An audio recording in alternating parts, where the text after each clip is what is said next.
Hello दोस्तों, स्वागत है आप सभी का मेरे इस यूट्यूब चैनल CGPCC जीवापम IVFs पे। आज हम अर्जुना पब्लिकेशन के राष्ट्रीय और अंतर्राष्ट्रीय समसामयिकी यानी इंडिया करंट अफेयर का लास्ट वीडियो डिस्कस करने जा रहे हैं। फिर हम ये पूरी बुक को, और इससे पहले हमने छत्तीसगढ़ करंट अफेयर की पूरी बुक को कंप्लीट कर चुका है, ठीक है। इसके बाद कल मैं आप लोगों के लिए, मतलब आज ही आप लोगों के लिए कुछ और हिंदी सब्जेक्ट के MCQ लाऊंगा, जो कि काफ़ी इंपॉर्टेंट और सबसे ज़्यादा स्कोरिंग है ना। बाकी सब्जेक्ट से तो आप बहुत सारा पढ़ने पड़ेगा और नंबर आने की संभावना कम रहते, बट हिंदी ऐसा सब्जेक्ट है, इजी आएगा और आप लोगों के लिए स्कोरिंग सब्जेक्ट रहेगा वो, ठीक है। तो उसका वीडियो जल्द से लाऊंगा, और उससे पहले और एक आध कुछ सब्जेक्ट का और वीडियो लाऊंगा, ताकि आप लोगों के एग्ज़ाम से, है ना, आप अच्छे से रिविज़न करके तैयारी करके जाएँ। और मेरे चैनल के प्लेलिस्ट में जाके आप बहुत सारे MCQ वीडियो भी मैंने पहले से बना रखे हैं, उन सभी को आप एक बार देख लीजिए। तो चालू करते हैं आज, है ना, अर्जुना करंट अफेयर का सबसे लास्ट वीडियो। खाद्यान्न सुरक्षा हेतु भारत सरकार के निर्णय, इसको हमने कर चुका है ना, ये हमने इसको कर चुका है पिछले वीडियो में। यहाँ पे आए थे central bank digital currency pilot project की शुरुआत। तो डिजिटल रूपी क्या है? तो दोस्तों, जहाँ भी डिजिटल शब्द आया समझ लीजिएगा वो कंप्यूटर से उसका आदान प्रदान वाली बात कर रहे हैं ना, ऑनलाइन के माध्यम से। तो सेंट्रल बैंक डिजिटल करेंसी यानी कि केंद्रीय बैंक RBI द्वारा जारी एक वैध मुद्रा यानी लीगल टेंडर है। यह कागजी मुद्रा के ही तुल्य है तथा कागजी मुद्रा के साथ इसका विनिमय भी किया जा सकता है।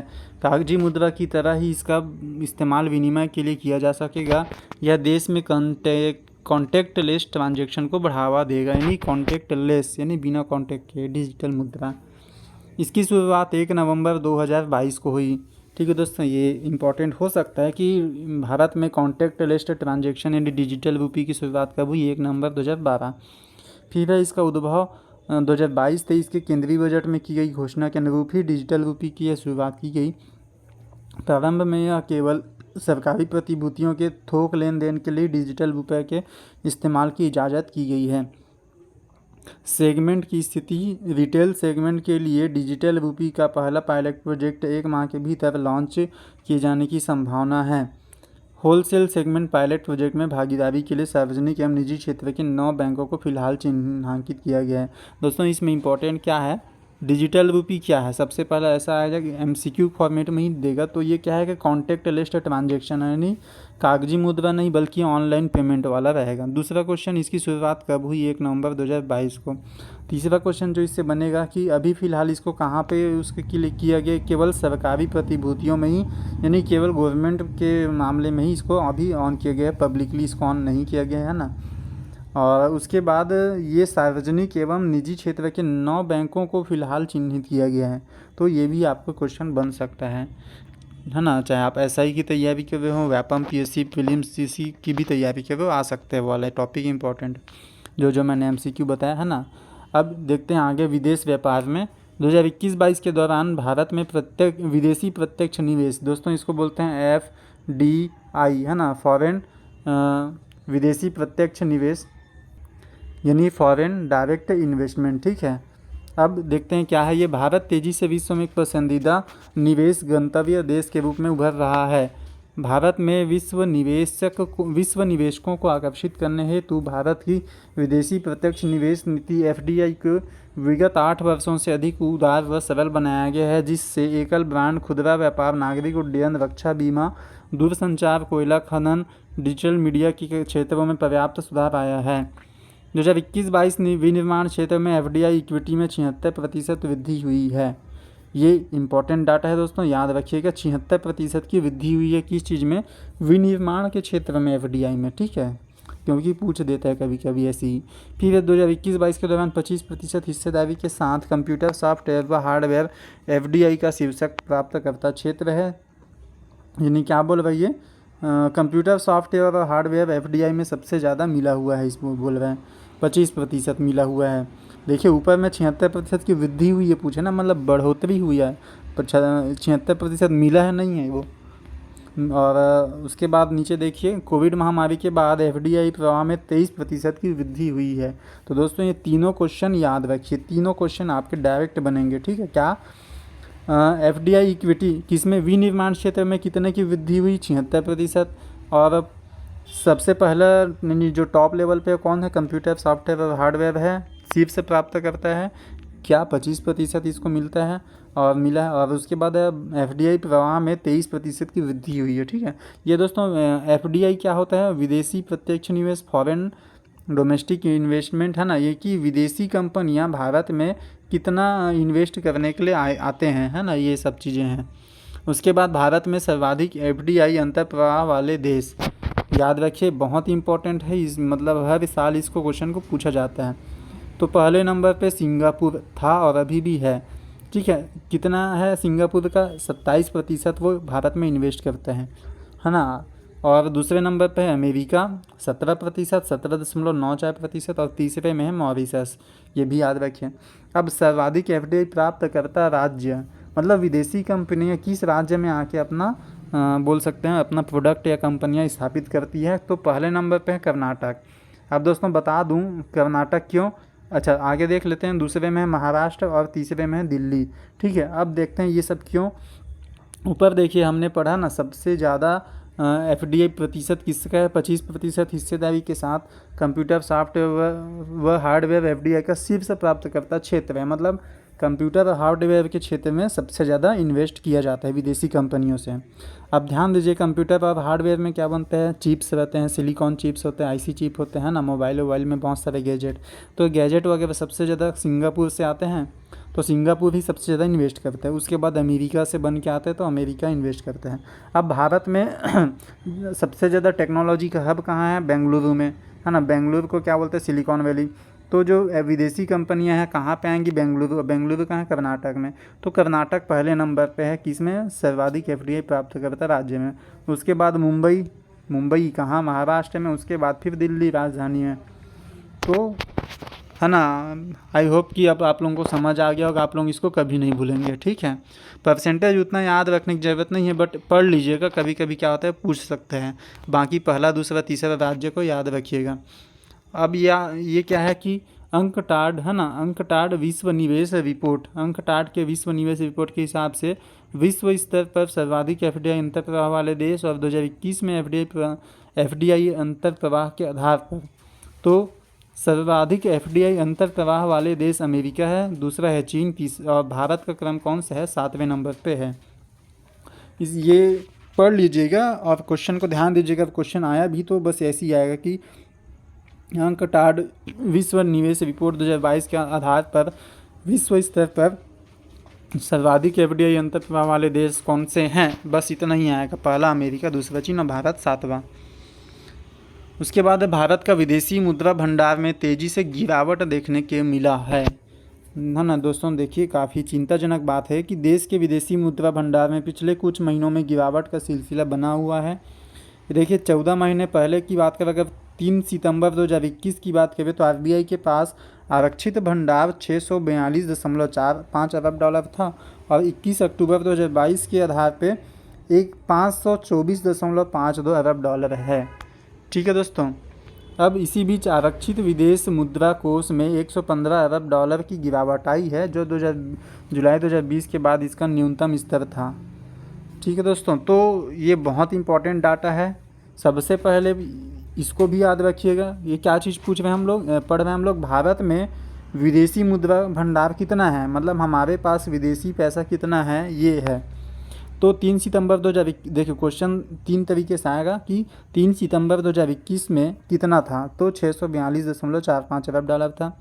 और फिर बोलेगा 21 अक्टूबर 2022 की स्थिति में कितना था, तो 524.52। दोस्तों ये दशमलव के बाद 2 अंक है ना, उसको भी आप पढ़िएगा, क्योंकि अभी हाल ही में जो सीजीपीएससी का स्टेट इंजीनियरिंग सर्विस का पेपर हुआ था उसमें एक क्वेश्चन आया हुआ था और इसमें 2 ऑप्शन एकदम सेम था, बस दशमलव को चेंज कर दिया था, है ना।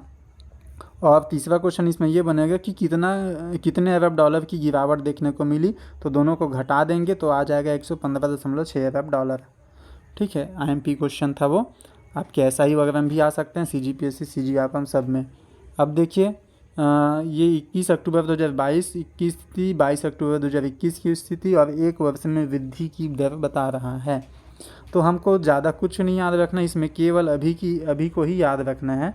ठीक है, विदेशी मुद्रा परिसंपत्तियाँ 465.0208, स्वर्ण कितना है 37.21, HDR 17.44 और IMF के पास हमारा कितना है 4.80। तो इस हिसाब से हमारा जो कुल विदेशी मुद्रा कोष जो हुआ 524, जिसको हमने अभी अभी पढ़ा, ठीक है। और जस्ट पिछले साल कितना था 640 था, तो कितने की कमी आई 115.51 की कमी आई। दोस्तों इसको याद रखिएगा कि इसमें दो ही चीज़ याद रखिएगा, अभी कितना है 524.52 और एक वर्ष में कितने प्रतिशत की गिरावट आई 115.56, ठीक है। हमने ऊपर में भी पढ़ा था, लेकिन वो 3 सितंबर 2021 के हिसाब से था, और ये है ना, तो इसको ज़्यादा इम्पोर्टेंट दीजिएगा आप, ये एक वर्ष के है ना, एक वर्ष के हिसाब से है, इसीलिए इसको याद रखिएगा। 524.52 और 115.51 की गिरावट हुई, ठीक है, याद रखिएगा। इस अधिक गिरावट का मुख्य कारण है कि डॉलर की तुलना में रुपए के मूल्य में आई भारी गिरावट के कारण आयातों के लिए अधिक मूल्य चुकाना पड़ रहा है, जिसका असर विदेशी मुद्रा कोष पर आ रहा है, ठीक है दोस्तों। मतलब जो विश्व में हालात बने हुए हैं कोरोना काल के बाद और रूस यूक्रेन संकट के बाद, तो सामान काफ़ी महंगे हो गए हैं, यानी डॉलर का मूल्य बढ़ गया है, तो हमें ज़्यादा सामान खरीदना पड़ रहा है, तो डॉलर के हिसाब से ज़्यादा कीमत देना पड़ रहा है, इसलिए ये चीज़ें ऐसा प्रभाव देखने को मिल रहा है। अब भारतीय रिजर्व बैंक की मौद्रिक दरें 2022-23। तो सबसे पहले इंपॉर्टेंट क्वेश्चन जो बनता है दोस्तों आपके एग्ज़ाम में आने का 101% चांस रहता ही रहता है कि ये जो मौद्रिक दर होता है उसको कौन निर्धारित करता है। मौद्रिक दर कौन निर्धारित करता है, तो यही भारतीय रिजर्व बैंक यानी कि RBI, reserve bank of India मौद्रिक दर निर्धारित करता है। मोस्ट इम्पॉर्टेंट क्वेश्चन है। फिर उसके बाद है वर्तमान और उभरती समष्टि आर्थिक परिस्थितियों आकलन करने के आधार पर मौद्रिक नीति समिति ने उक्त दरें 7 दिसंबर 2022 की अपनी बैठक में यह निर्णय लिया गया। रेपो रेट कितना है दोस्तों, ये 30 सितंबर 2022 की स्थिति में था और ये 7 दिसंबर 2022 की स्थिति में है, तो आपको करंट वाला याद रखना है। 7 दिसंबर 2022 अभी नया नया ताज़ा है, इसीलिए रेपो रेट कितना 6.25, रिवर्स रेपो रेट 3.25, HDF है ना, ये सभी बाकी कोई याद रखने की ज़रूरत नहीं है। पहला रेपो रेट याद रखिए, दूसरा रिवर्स रेपो रेट देखिए लगभग उसका आधा है, ध्यान दीजिए। रेपो रेट 6.25 और रिवर्स रेपो रेट 3.35, हल्का सा उसका आधा है, लगभग। बैंक रेट चाहे तो पढ़ सकते हैं, थोड़ा याद रख लीजिएगा, 4.5 है। अब उसके बाद CRR एक बार पढ़ लीजिएगा 18.00 है ना। देखिए पहला दूसरा बहुत इंपॉर्टेंट है, रेपो रिवर्स रेपो रेट, और नीचे का बैंक रेट और CRR एक बार माइंड में रखे रहिएगा कि ये 4.5 4.5 है, वो 18 है करके। फिर है वैश्विक भूखमरी सूचकांक 2022 है ना, वैश्विक भूखमरी सूचकांक 2022 जारी 15 अक्टूबर 2022 को द्वारा UN के 2 गैर संख्यारी संगठनों द्वारा, पहला है कंसर्न वर्ल्ड वाइड और दूसरा है वेल्ट हंगर हेल्प। 4 संकेतक अल्प पोषण, बाल दुबलापन, बाल ठिगनापन, बाल मृत्यु दर, ये 4 संकेतक थे किस चीज़ के, वैश्विक भूखमरी सूचकांक के। फिर है संस्करण, ये 7वां संस्करण था, इसमें कुल देश 121 देश शामिल हुए थे, जिसमें से भारत का स्थान 107वें नंबर पे था। मतलब भारत की स्थिति भूखमरी में बहुत ज़्यादा मतलब बहुत ही ख़राब है बोल सकते हैं, ठीक है। 121 में 107वें नंबर पे, नहीं लास्ट तरफ है ये। अध्ययन, यह सूचकांक वैश्विक, क्षेत्रीय और देश के स्तर पर भूख को व्यापक रूप से मापने एवं ट्रैक पे लाने का ट्रैक करने का एक साधन है, ठीक है। अब यहाँ पे देखिए है ना, ये ग्लोबल हंगर इंडेक्स का आपको लोगो दिख रहा होगा, 107वां नंबर पे भारत, याद रखिएगा। और अनएम्प्लॉयमेंट रेट है ना, ये बेरोजगारी दर को देख लीजिए एक बार, ठीक है। अनएम्प्लॉयमेंट रेट प्रतिशत में है, तो इसमें सबसे ज़्यादा और सबसे कम को ही याद रखना है आपको। तो सबसे ज़्यादा कौन सा दिख रहेगा है ना, दिख रहा है आपको 7, 4, 19, 20, 37 और 37 से ऊपर कोई है नहीं है, ठीक है। तो 37% सबसे ज़्यादा बेरोजगारी कहाँ है आपके, हरियाणा में, ठीक है, हरियाणा में है सबसे ज़्यादा प्रतिशत आपके बेरोजगारी दर हरियाणा में। अब सबसे कम देख लेते हैं दोस्तों, सबसे कम एक उड़ीसा दिख रहा है 0.09 है ना 0.9 के बाद, और उससे पहले हाँ इसमें छत्तीसगढ़ का 3 से 3.4% ये बेरोजगारी दर दिसंबर की स्थिति में है ना। और तो सबसे कम बेरोजगारी दर उड़ीसा का है दिसंबर की स्थिति में, याद रखिएगा दिसंबर की स्थिति में सबसे कम अब इसको क्या करिए, कहीं पे एक जगह लिख लीजिए कि सबसे कम बेरोजगारी दर उड़ीसा 0.9, अब सबसे अधिक बेरोजगारी दर हरियाणा का 37.4 है ना। उसके बाद अब देखिए अनएम्प्लॉयमेंट रेट इंडिया की बात करें तो 8.4% है, भारत की बेरोजगारी दर 8.4%। हाँ ना, इसमें ग्रामीण शहरी का उतना फर्क नहीं पड़ता, लेकिन देख लीजिएगा कभी कभी पूछ देता है। ग्रामीण में ग्रामीण नीचे है, रूरल को ग्रामीण बोलते हैं, नीचे ग्रामीण 7.7 और शहरों में ज़्यादा रहेगा 9.9।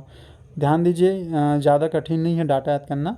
गांव में 7.7 है ना, और अर्बन में 9.9, और इंडिया का कितना है 8.4, 4 का दूनी 8, ऐसा करके याद रख लीजिए। फिर दोस्तों क्या बोला जाए कि आगे देखते हैं क्या है इसका मंथ वाइज। ये इंडियन अर्बन है ना, मंथ वाइज तो शायद ही पूछेगा। उसके बाद आगे भी देखते हैं भारत में महंगाई। भारत में महंगाई की बात करें तो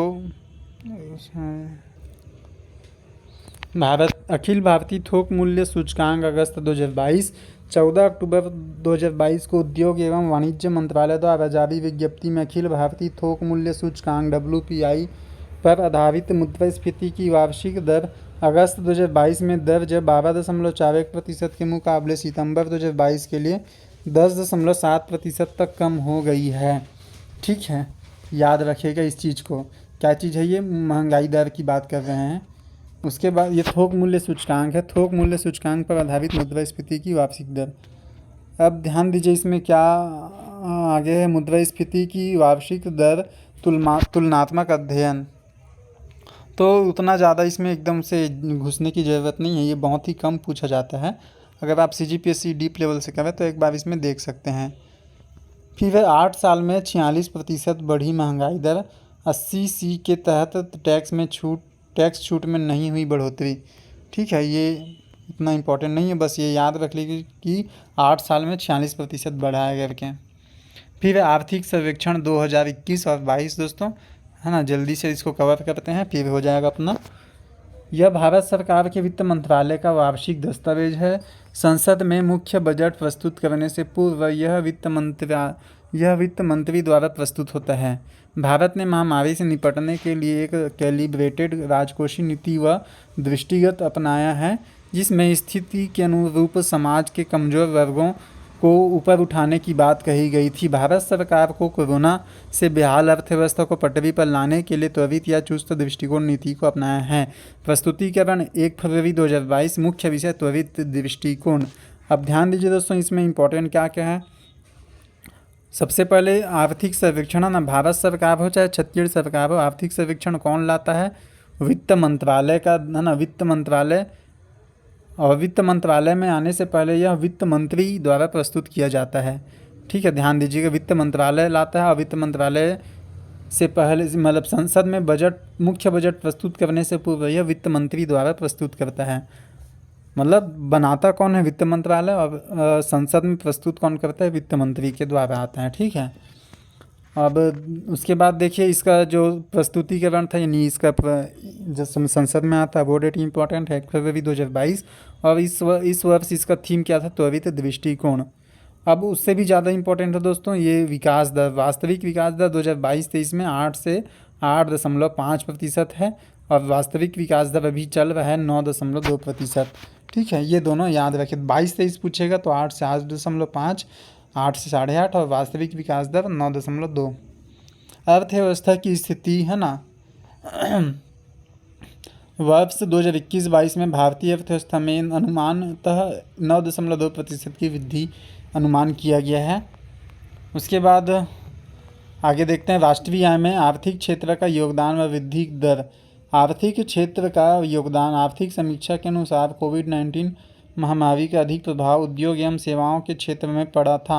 इसके कारण सकल मुख्य वर्धन में इन क्षेत्रों का योगदान 2020-21 में घट गया था। ठीक है, जिससे कृषि का योगदान बढ़ गया था। ध्यान दीजिए दोस्तों, जैसे हमने छत्तीसगढ़ में पढ़ा था कृषि क्षेत्र का योगदान, उद्योग क्षेत्र का योगदान और सेवा क्षेत्र का योगदान, वैसे सेम इंडिया लेवल के आर्थिक सर्वेक्षण में भी पढ़ेंगे इसको। ठीक है, ये अब ये भी पूछा जाता है, काफ़ी ज़्यादा इम्पोर्टेंट है। भले आप कुछ पढ़ के जाओ मत जाओ, आर्थिक सर्वेक्षण में इन तीनों चीज़ों को ध्यान में रख के जरूर जाइएगा। कृषि क्षेत्र का 18.8, उद्योग क्षेत्र का 28.2 और सेवा क्षेत्र का सबसे ज़्यादा होता है 53.0। ध्यान दीजिए दोस्तों, अगर यही छत्तीसगढ़ की बात करें तो छत्तीसगढ़ में क्या है, खनिज ज़्यादा है तो खनिज है तो उद्योग ज़्यादा, इसलिए छत्तीसगढ़ में उद्योग क्षेत्र का योगदान राजस्व में ज़्यादा रहता है। लेकिन अगर इंडिया लेवल की बात करें तो इंडिया में क्या है, आईटी सेक्टर या ऑनलाइन चीज़ों का वर्चस्व ज़्यादा रहता है, इसलिए सेवा क्षेत्र का योगदान ज़्यादा रहता है हमेशा 53% के साथ ही है इस बार। ठीक है, तो दोस्तों इसमें यही याद रखिएगा तीनों चीज़ों को। ठीक है, और एक पॉइंट जो और याद रखना है कि सेवा क्षेत्र का योगदान घटा है कि बढ़ा है पूछेगा तो घटा है। देखिए 53.9% था पहले पिछले साल, अब इस साल 2021-22 में 53 हो गया, यानी 0.9% का गिरावट देखने को मिला है। ठीक है, याद रखिएगा, कैसे भी याद रखिएगा, बस रखिएगा। हाँ, लॉजिक थोड़ा सा देख सकते हैं, कृषि का 18 था, उद्योग का 28 हो गया, यानी 18 में 10 जुड़े 28, उसके बाद 53 आप याद रख लीजिएगा जैसा भी। ठीक है, अगर 28 दूनी कहा जाए तो 56 के आसपास बनेगा, तो लॉजिकली थोड़ा सा माइंड में कम से कम रखिएगा। फिर उसके बाद दशमलव वाला भी इम्पोर्टेंट है। अब देखिए ये था योगदान था, अब वहाँ पे कृषि क्षेत्र, उद्योग क्षेत्र, सभी क्षेत्र को अलग से देखेंगे। ठीक है, कृषि विकास दर में वृद्धि है ना, कृषि विकास दर में वृद्धि, ये दोस्तों याद रख लीजिएगा, कभी कभी इंडिया लेवल का भी पूछ देते हैं। हालांकि ये जो डाटा आपको छत्तीसगढ़ का ज़्यादा अच्छे से पढ़ना है और ये इंडिया लेवल को माइंड में रखना है बस। तो ये कृषि विकास दर में वृद्धि अनुमानित है 3.9%, और कृषि का जीडीपी में योगदान 18.8%, और जीवीए में कृषि का योगदान इतना है ना। तो आपको बस वृद्धि प्रतिशत ही आप सभी तीनों का पढ़ लीजिएगा, अब ज़्यादा डिटेल आपको ज़रूरत नहीं है। अगर इतना समय भी नहीं है आपके पास पढ़ने का, और पढ़ेंगे तो माइंड में स्टोर नहीं हो पाता। अगर पीएससी डीप लेवल से पढ़ रहे हैं तो आप इसको पढ़ सकते हैं, बाकी तीनों का केवल वृद्धि प्रतिशत ही याद रख लीजिए। फिर है केंद्र सरकार की वित्तीय स्थिति वर्ष 2021-22 के लिए जीडीपी का हिस्सा है ना, राजस्व प्राप्ति, राजस्व व्यय, पूंजीगत व्यय, राजकोषीय घाटा और राजस्व घाटा। तो इसमें आप देख लीजिए सबसे ज़्यादा जो राजस्व व्यय में खर्चा हो रहा है 13.1%, इसको याद रख लीजिएगा, और राजकोषीय घाटा को भी पढ़ लीजिएगा 6.8%। ये दो चीज़ को पढ़ लीजिएगा, दो चीज़ ज़्यादा पूछा जाता है, राजकोषीय घाटा 6.8 और राजस्व व्यय 13.1। देखिए दोस्तों, राजकोषीय घाटा अलग है, राजस्व घाटा अलग अलग चीज़ है। ठीक है, उसके बाद आते हैं राजकोषीय विकास में क्या चीज़ है, ये देखिए सतत राजस्व संग्रह और एक लक्षित व्यय नीति के परिणाम स्वरूप अप्रैल 2 नवंबर 2021 के दौरान राजकोषीय घाटे के बजट अनुमान में के 46.2% के स्तर पर सीमित रखने में सफलता मिली है। वर्ष दर ईयर ऑफ ईयर आधार पर अप्रैल नवंबर 2021 के दौरान सकल राजस्व में 50% से अधिक की बढ़ोतरी की गई है। यह वर्ष 2019-20 के महामारी के पहले ही के स्तरों की तुलना में भी बेहतर प्रदर्शन है। इसमें दोस्तों पूरा डिटेल आपको पढ़ने की प्रतिशत नहीं, अगर आप ज़रूरत नहीं है, आप पीएससी वाले तो पूरा डिटेल में पढ़ सकते हैं। इसमें अगर जो इम्पोर्टेंट है मैं बता देता हूँ। इसमें दोस्तों ये आप प्रति व्यक्ति आय है ना, ये पढ़ लीजिएगा। देखिए सकल राष्ट्रीय आय दिया है, फिर निवल राष्ट्रीय आय दिया है, एक प्रति व्यक्ति निवल राष्ट्रीय आय दिया है। तो ठीक है, तो इसमें ना ये जो प्रति व्यक्ति आय है वर्तमान कीमत और सतत कीमत, तो इसमें ये वर्तमान कीमत को ही आप पढ़ लीजिएगा। ये 2021 का पुराना डेटा और ये 2021-22 का डेटा ये है 15/0/326। ये डेटा आप थोड़ा सा पढ़ लीजिएगा, बाकी उतना डीप आपको जाने की ज़रूरत नहीं है। ठीक है, प्रति व्यक्ति निवल राष्ट्रीय आय कितना है 15/0/326, बस यही डेटा याद रखिएगा एकदम मन में। ठीक है, और उसके बाद ये क्या है, ये जो वहाँ पे डेटा के फॉर्मेट में दिया है उसी को यहाँ पे प्रतिशत के फॉर्मेट में दे दिया गया है। ठीक है, कि कितने प्रतिशत की वृद्धि हुई कब से 2020-21 में और अभी 2021-22 में है ना, जब पिछले साल से इस साल आया तो कितने प्रतिशत की वृद्धि या कमी हुई उसी को यहाँ पे दिया गया है। तो अब मैंने बताया कि केवल इसी डेटा को याद रखिए, प्रति व्यक्ति आया 15/326। तो इसका देखिए ये 16.7% बढ़ा है, किससे, पुराने वाले से। यानी पुराना वाला क्या था उसका 12,829 था, तो उसमें जो 15/0/326 हुआ नहीं बढ़ा है ना, पहले क्या था 1,28,000 था, अब 1,50,000 है, मतलब कितने प्रतिशत की वृद्धि हुई 16.7%। तो इन्हीं डेटा को, दोनों डेटा को आप याद रखिएगा बस। फिर आते हैं केंद्रीय योजना, है ना, केंद्र सरकार की कितनी सारी और कौन कौन सी योजनाएं हैं उसको देखते हैं। बहुत ही आईएमपी, है ना, आईएमपी वाला सेशन है बोल सकते हैं इसको, यहाँ से क्वेश्चन आने के काफ़ी चांसेस रहते हैं। पहले पीएम डिवाइन योजना। पीएम डिवाइन योजना दोस्तों, इसका मंत्रिमंडल की स्वीकृति इसको मिली 12 अक्टूबर 2022 को। उद्देश्य इसका क्या है? पूर्वोत्तर का विकास करना, पूर्वोत्तर का विकास। उसके बाद व्यय राशि क्या है? 6600 करोड़ रुपए। लागू करता है पूर्वोत्तर क्षेत्र विकास मंत्रालय। फिर है इस योजना का प्रस्ताव बजट 2022-23 में लाया गया था। यह योजना वित्तीय वर्ष 2022-23 से 25-26 तक 15वें आयोग के शेष 4 वर्षों की अवधि हेतु लागू होगी। ध्यान दीजिए दोस्तों, इसमें इंपॉर्टेंट क्या चीज़ रहेगा मैं वो बता देता हूँ, ठीक है, एग्जाम के पॉइंट ऑफ व्यू से। कि पहला क्वेश्चन ये बनेगा कि पीएम डिवाइन योजना का उद्देश्य क्या है या किस चीज़ कहाँ के लिए ये है। तो ये है पूर्वोत्तर का विकास। पूर्वोत्तर क्या है दोस्तों? ये जैसे भारत का नक्शा देखते हैं हम, तो पूर्वोत्तर यानी ये जो अपन असम, मेघालय, नागालैंड, त्रिपुरा, मिजोरम देखते हैं, ये इन क्षेत्रों को पूर्वोत्तर क्षेत्र कहा जाता है, ठीक है। तो इसका उद्देश्य क्या है? पूर्वोत्तर क्षेत्र का विकास। और इसके लागू करता कौन है? पूर्वोत्तर क्षेत्र विकास मंत्रालय। इन दोनों चीज़ों को आप ध्यान दे करके याद कर लीजिएगा, पीएम डिवाइन योजना। फिर आगे बढ़ते हैं। अच्छा हाँ, ऊपर इसमें पीएम डिवाइन योजना में ये भी देख लीजिए कि यह योजना वित्तीय वर्ष 2022-23 से 25-26 तक 15वें आयोग के शेष कार्यकाल यानी शेष 4 वर्षों की अवधि हेतु लागू होगी। कितने सालों के लिए है? 4 सालों के लिए। किसके? 15वें आयोग के शेष 4 सालों के लिए है ये, ठीक है। अब आते हैं युवा 2.0, है ना, युवा 2.0 योजना। शुभारंभ 2 अक्टूबर 2022 को। अब ये सबसे इम्पोर्टेंट इसमें से क्वेश्चन कैसे आएगा कि ये युवा 2.0 योजना किस मंत्रालय से संबंधित है ना? खेल मंत्रालय, युवा मंत्रालय, युवा कल्याण मंत्रालय, बहुत सारा चीज़ देगा, लेकिन यह है किससे संबंधित? शिक्षा मंत्रालय से संबंधित है। अब इसका पात्रता कौन होंगे? 30 वर्ष से कम नवोदित लेखक, है ना, 30 वर्ष से कम नवोदित लेखक इसके लिए पात्र होंगे। इस योजना का थीम लोकतंत्र, संस्था, व्यक्तित्व, संवैधानिक मूल्य, संघटनाएँ, है ना। युवा 2.0 उद्देश्य भारत की लोकतांत्रिक व्यवस्था के विभिन्न पहलुओं पर अनुसंधान व लेखन को बढ़ावा देना है, ठीक है। यह योजना आज़ादी के अमृत महोत्सव के एक भाग के रूप में प्रारंभ की गई है और यह एक मेंटरशिप यानी मार्गदर्शन में प्रशिक्षण योजना है, जिसमें अखिल भारतीय प्रतियोगिता के आधार पर देश के कुल 76 युवाओं का चयन होगा। इसके पश्चात उन्हें लेखन हेतु प्रशिक्षण दिया जाएगा। दोस्तों, इसमें सभी चीज़ इंपॉर्टेंट है। क्या क्या इंपॉर्टेंट है? युवा 2.0 योजना किस मंत्रालय से संबंधित है, ये इसका मोस्ट इंपॉर्टेंट पॉइंट है। फिर इसमें क्या इंपॉर्टेंट है कि इसके लिए पात्रता कौन होंगे? इसके लिए पात्रता 30 वर्ष से कम नवोदित लेखक होंगे, ठीक है। नवोदित मतलब जो नए लेखक, ऐसा बोल सकते हैं। इस योजना का थीम क्या होगा? लोकतंत्र, इसका थीम होगा लोकतंत्र। फिर इस योजना का उद्देश्य देख लीजिएगा। और सबसे लास्ट वाला क्या? 75 युवाओं का चयन होगा। क्यों 75 युवाओं का ही? 100 क्यों नहीं किए, 60 क्यों नहीं किए? आज़ादी का अमृत महोत्सव मना रहे हैं, आज़ादी के 75 साल, इसलिए यहाँ पे 75 युवाओं का चयन होगा। फिर इसके बाद इन्हें लेखन हेतु प्रशिक्षण दिया जाएगा। ये इसके इंपॉर्टेंट फैक्ट है जहाँ से क्वेश्चन आने के 100% संभावना है। फिर है प्रधानमंत्री किसान समृद्धि केंद्र। उद्घाटन 17 अक्टूबर 2022, स्थल नई दिल्ली में।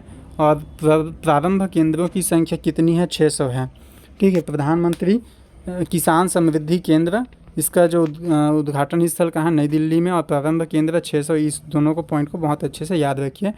इस योजना अंतर्गत भारत में खुदरा खाद्य की दुकानों को प्रधानमंत्री किसान समृद्धि केंद्र में बदला जाएगा।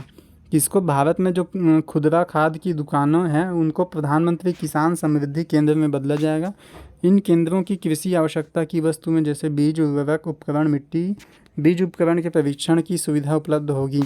इस योजना अंतर्गत देश भर में 3.25 लाख के अधिक खुदरा उर्वरक दुकानों को इस योजना में शामिल किया जाएगा।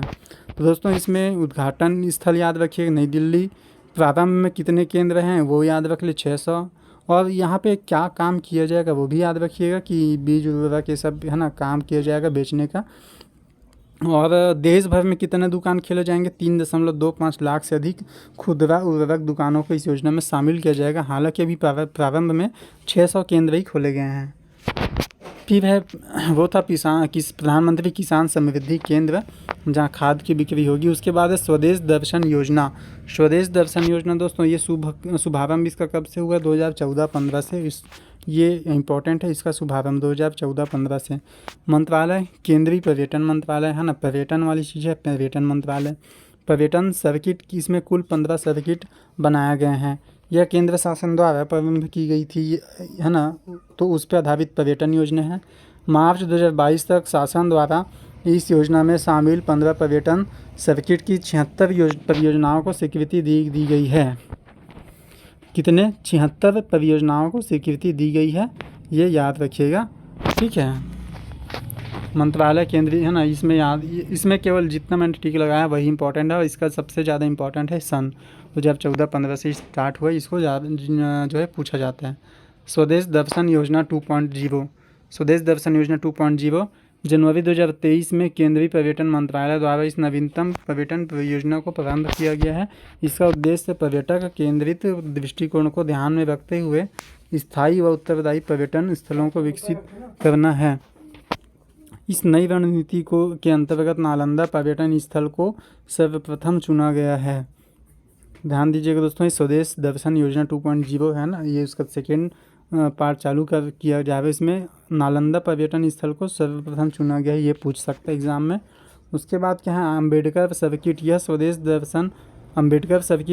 दर्शन योजना से पृथक विशेष पर्यटन योजना है, जिसमें बाबा साहब भीमराव अम्बेडकर के जीवन से संबंध 5 मुख्य स्थल जन्म, शिक्षा, दीक्षा, महापरिनिर्वाण व चैत्य को शामिल किया गया है। तो दोस्तों यहाँ से यही क्वेश्चन बन सकते हैं कि ये जो स्वदेश दर्शन 2.0 है उसमें से किसको पहले चुना गया है? नालंदा पर्यटन को। और दूसरा अम्बेडकर सर्किट। अम्बेडकर सर्किट में कितने स्थल को चुना गया है? 5। अम्बेडकर सर्किट में 5 स्थलों को चुना गया है, बस इतना याद रखना है। फिर प्रधानमंत्री भारतीय जन उर्वरक योजना। प्रधानमंत्री भारतीय जन उर्वरक योजना, इसका शुभारंभ 17 अक्टूबर 2022 को, स्थल नई दिल्ली। इसका थीम क्या है? एक राष्ट्र एक उर्वरक। तो इसका थीम इंपॉर्टेंट है दोस्तों, एक राष्ट्र एक उर्वरक, याद रखिएगा। उसके बाद प्रधानमंत्री नरेंद्र मोदी द्वारा नई दिल्ली में आयोजित सार्वजनिक कार्यक्रम में भारत यूरिया बैग लॉन्च किया गया। यह भारत की उर्वरक कंपनियों को एक ब्रांड नाम भारत के एक तहत मार्केटिंग में सहायता करेगा। इस कार्यक्रम के दौरान प्रधानमंत्री द्वारा प्रधानमंत्री किसान सम्मान निधि के तहत 16,000 करोड़ रुपए की वार्षिक किस्त भी जारी की गई थी। इस अवसर पर प्रधानमंत्री किसान समृद्धि केंद्रों का उद्घाटन हुआ। अब देखिए दोस्तों, इसमें क्या क्या इंपॉर्टेंट है जो एग्ज़ाम में आने वाले हैं। इसका उद्घाटन स्थल नई दिल्ली, इसका थीम, ठीक है, और ये भारत यूरिया बैग लॉन्च किया गया, ये इंपॉर्टेंट है, और बस इसमें इतना ही इंपॉर्टेंट है।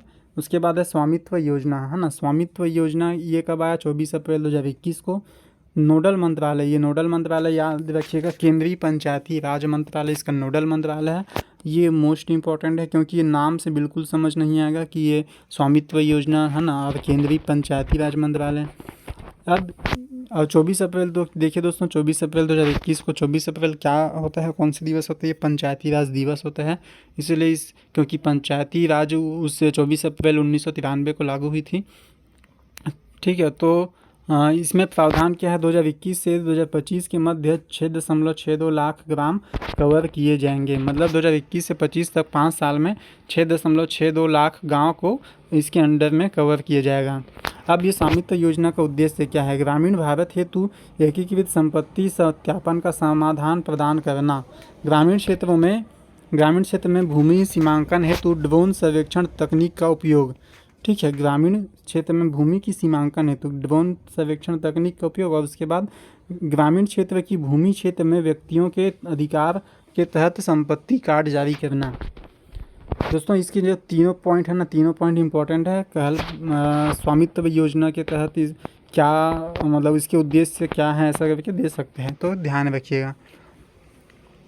फिर है विशेष समिति। स्वामित्व योजना हेतु विशेषज्ञ समिति की गणना बी अग्रवाल की अध्यक्षता में की गई थी।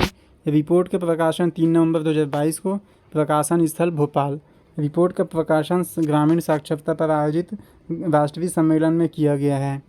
वही स्वामित्व योजना भी जो पढ़े हैं ना, उसके रिपोर्ट का ये जो इस विशेषज्ञ समिति की गणना बी अग्रवाल की अध्यक्षता, ये जो अध्यक्ष है उसको याद एक बार माइंड में रख लीजिएगा, बी अग्रवाल। और इस रिपोर्ट का प्रकाशन स्थल भोपाल है बस। और रिपोर्ट का प्रकाशन ग्रामीण साक्षरता पर आयोजित राष्ट्रीय सम्मेलन में किया गया। ये इस चीज़ों को केवल पढ़ लीजिएगा, माइंड में रखिएगा। फिर है अग्निपथ योजना। अग्निपथ योजना से वैसे तो अभी तक ज़्यादा क्वेश्चन देखने को नहीं मिले हैं, फिर भी इससे एक बार पढ़ के चले जाइएगा कि कहीं गलती से आ गया तो दिमाग इधर उधर से थोड़ा लॉजिक लगा सके करके। देख लेते हैं, हाल ही में सरकार ने तीनों सेवाओं है ना, तीनों सेवा कौन कौन सा, जल थल सेना, जल सेना, वायु सेना में सैनिकों की भर्ती के लिए अग्निपथ योजना का अनावरण किया है। यह देशभक्त और प्रेरित युवाओं को 4 साल की अवधि के लिए सशस्त्र बलों में सेवा करने की अनुमति देता है। इस योजना के तहत सेना में शामिल होने वाले युवाओं को अग्निवीर कहा जाएगा और युवा कुछ समय के लिए सेना में भर्ती हो सकेंगे। नई योजना के तहत लगभग 45,000 से 50,000 सैनिकों की सालाना भर्ती की जाएगी और अधिकांश केवल 4 वर्षों में सेवा छोड़ देंगे।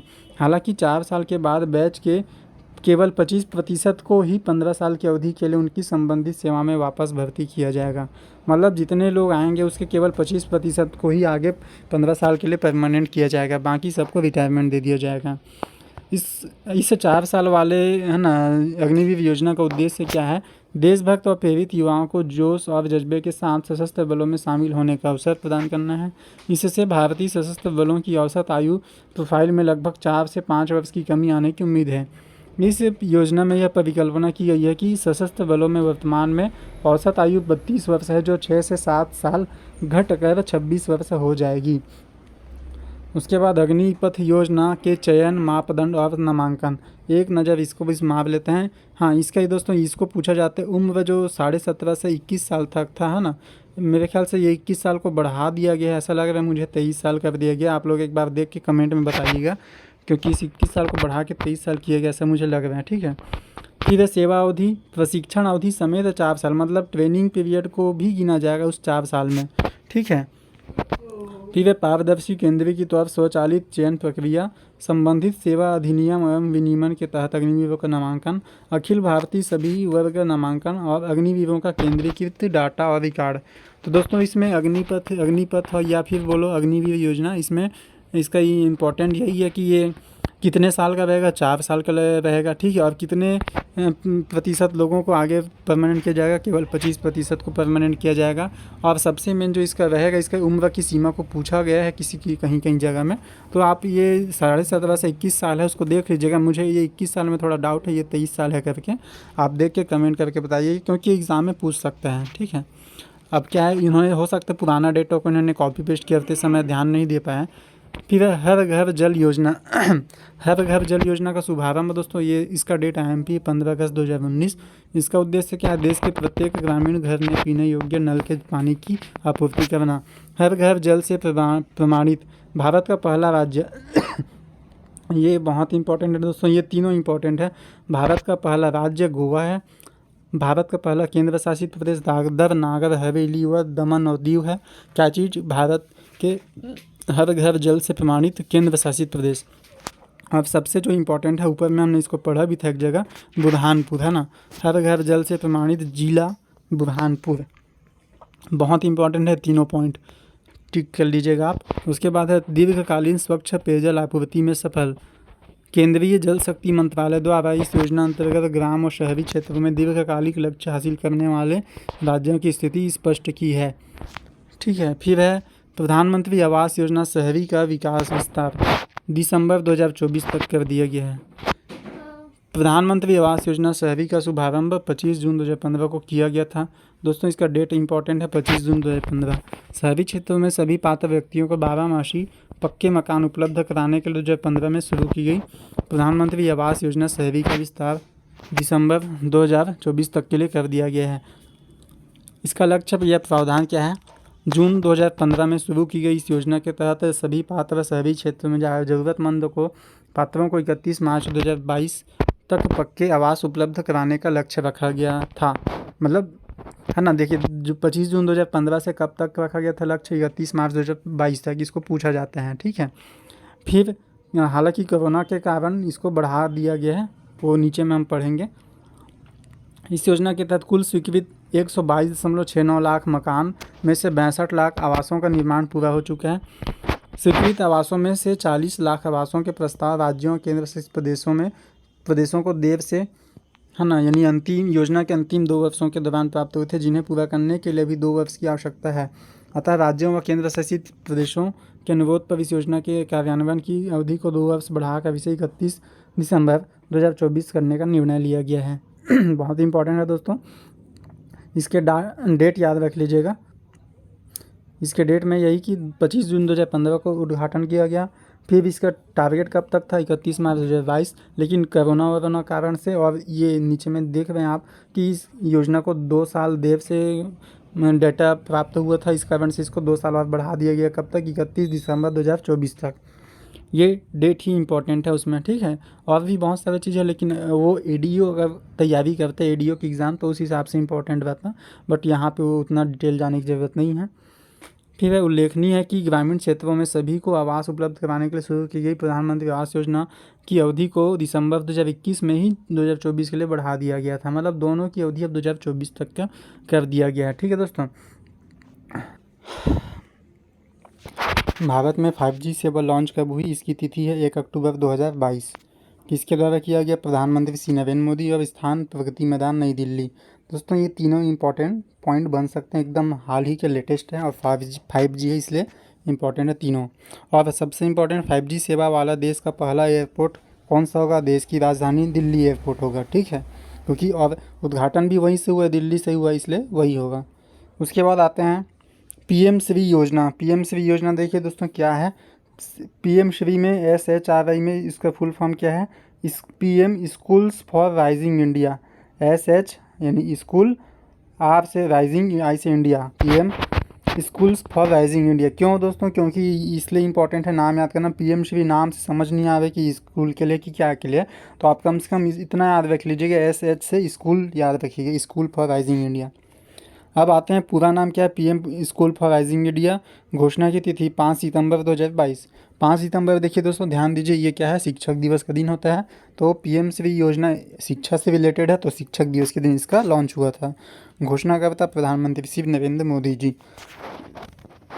इस योजना के माध्यम से पूरे भारत में 14,500 पुराने स्कूलों को अपग्रेड किया जाएगा।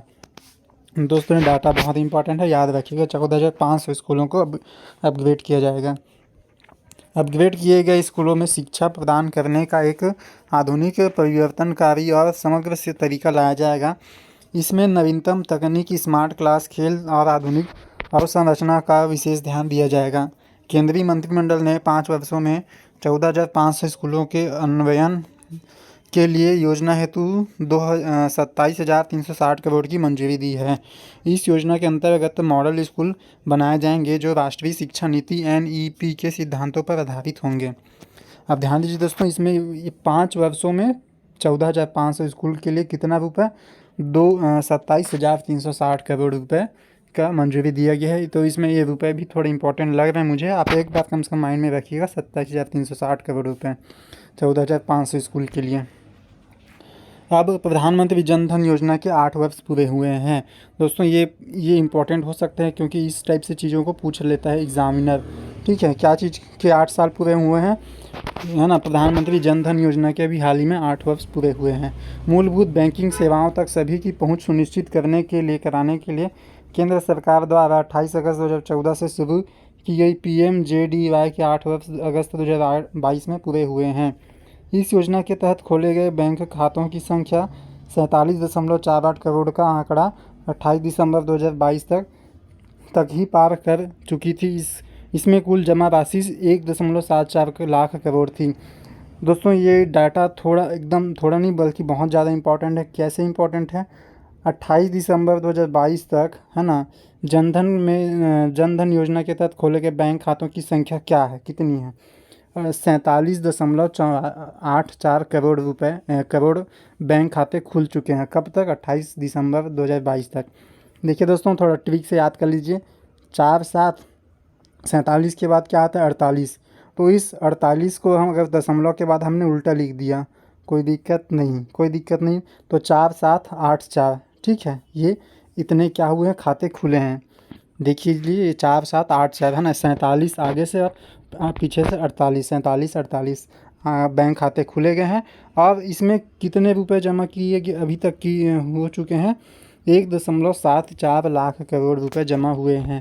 कब तक? 28 दिसंबर 2022 तक। तो दोस्तों ये बहुत ज़्यादा इंपॉर्टेंट है, चाहे सब इंस्पेक्टर वाले हो, चाहे CPSC प्रीलिम्स या कोई भी एग्ज़ाम के लिए ये डाटा बहुत इंपॉर्टेंट है। क्वेश्चन ऐसे ही आएगा, 28 दिसंबर 2022 तक कितने करोड़ बैंक खाते खुले हैं और कितने लाख करोड़ रुपए जमा हुए हैं। ठीक है। फिर है योजना अंतर्गत खोले गए कुल खातों में 55% से अधिक खाते महिलाओं के हैं।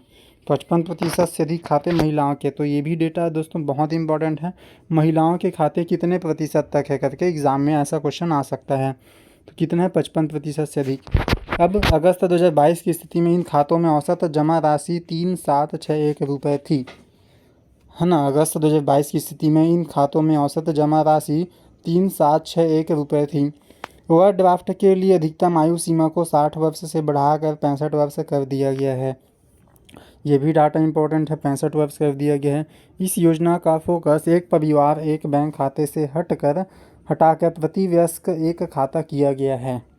इस योजना का फोकस कितना दोस्तों? एक परिवार एक बैंक खाता था पहले, लेकिन अब क्या कर दिया गया? प्रति वयस्क एक खाता किया गया है। ये भी इम्पॉर्टेंट है। फिर मध्याह्न भोजन योजना का नवीन स्वरूप, प्रधानमंत्री पोषण योजना। पहले मिड डे मील योजना चलता था, है ना। गवर्नमेंट स्कूल में 8वीं तक के क्लास के बच्चों को निःशुल्क भोजन की व्यवस्था रहती थी। अब उसी का नाम बदल के क्या कर दिया गया? प्रधानमंत्री पोषण योजना। नाम बहुत इंपॉर्टेंट है, याद रखिएगा। फिर केंद्रीय मंत्रिमंडल ने सरकारी और सरकारी सहायता प्राप्त स्कूलों में गर्म पका हुआ भोजन उपलब्ध कराने हेतु प्रधानमंत्री पोषण योजना को मंजूरी दी है। यह योजना वर्ष 1995 में संचालित मिड डे मील योजना के मौजूदा राष्ट्रीय कार्यक्रम का स्थान लेगी। इसे 5 साल की शुरुआत अवधि के लिए लॉन्च किया गया है। तो बस तो इसमें इम्पॉर्टेंट केवल ये नाम चेंज हुआ है, प्रधानमंत्री पोषण योजना। दूसरा जो सबसे ज़्यादा इम्पोर्टेंट है, जो मिड डे मील योजना था, कब से चालू हुआ था? 1995 से। बहुत इंपॉर्टेंट है, ठीक है। और इसे 5 वर्ष की अवधि के लिए लॉन्च किया गया है, जो नाम बदल के लाया गया है। फिर आते हैं पर्यावरण के क्षेत्र में क्या क्या करेंट अफेयर के घटनाएं हुए हैं, जो कि बहुत इंपॉर्टेंट रहेंगे। जो सबसे पहले इम्पॉर्टेंट है ब्लू फ्लैग सर्टिफिकेशन, है ना। ब्लू फ्लैग सर्टिफिकेशन दोस्तों, नाम में ही ब्लू आ गया, नीला, है ना। तो अब नीला चीज़ जहाँ भी आया तो आप ध्यान दीजिएगा कि नीला चीज़ मतलब वो पानी वाली चीज़ों से संबंधित रहता है, ठीक है। यह समुद्री पारिस्थितिकी से संबंधित इको लेवल प्रमाणन की प्रक्रिया है, जिसके तहत विश्व के सबसे स्वच्छ समुद्र तट को शामिल किया जाता है। जारीकर्ता सेवाएं, इसमें क्या क्या सेवा जारी दिया जाएगा?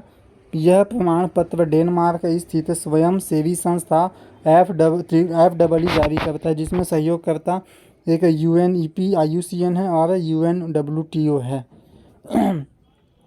तो याद रखिए दोस्तों, ब्लू फ्लैग सर्टिफिकेशन क्या है? समुद्री पारिस्थितिकी से संबंधित इको लेवल है। इसमें क्या होता है? विश्व के सबसे स्वच्छ समुद्र तट को शामिल किया जाता है। और जारी करता एक डेनमार्क का स्वयंसेवी संस्था FEE है, और ये 2 जन UNEP IUCN और UNWTO सहयोगी हैं। भारतीय समुद्र तटों को ब्लू फ्लैग सर्टिफिकेशन, तो इसमें दोस्तों सबसे ज़्यादा जो इम्पोर्टेंट है ये है, भारतीय तट में कितने समुद्री तट है जिनको ब्लू फ्लैग सर्टिफिकेट मिला है? 12, है ना, 12। अभी 2022 में लक्षद्वीप के थोड़ी बीच और लक्षद्वीप के दकमत बीच को मिला है ये, ठीक है। बाकी इसमें केवल यही याद रखिएगा कि कौन जारी करता है, ये क्या है, और दूसरी बात इसमें कुल कितनी संख्या हो गई है भारत में ऐसे समुद्र तट। दोस्तों ये वही है कि इसमें, ठीक है, आगे बढ़ते हैं। भारत के सर्वश्रेष्ठ चिड़ियाघर जू, केंद्रीय चिड़ियाघर प्राधिकरण द्वारा देश के 150 चिड़ियाघरों का सर्वेक्षण करके श्रेष्ठ प्रबंधन के आधार पर राष्ट्रीय रैंकिंग जारी की है। चिड़ियाघर पहला Padmaja Naidu Himalayan zoological park Darjeeling, फिर अरीग्रार अन्ना जूलॉजिकल पार्क चेन्नई, चाम राजेंद्र जूलॉजिकल पार्क मैसूर, फिर अलीपुर जूलॉजिकल पार्क कलकत्ता। क्या है दोस्तों? ये देश के 150 चिड़ियाघर को रैंकिंग किया गया सर्वे, और उसमें से 4 चिड़ियाघर को सर्वश्रेष्ठ का दर्जा दिया गया, ठीक है। तो दोस्तों इसमें से कैसा क्वेश्चन आएगा? पहला तो ऐसी बेसिक क्वेश्चन है कि भारत के सर्वश्रेष्ठ चिड़ियाघर में किसे शामिल नहीं किया गया है ना। तो 4 ऑप्शन रहेंगे, उसमें से 3 इसमें से रहेंगे शामिल किया गया वाला, और एक नहीं रहेगा कोई दूसरा।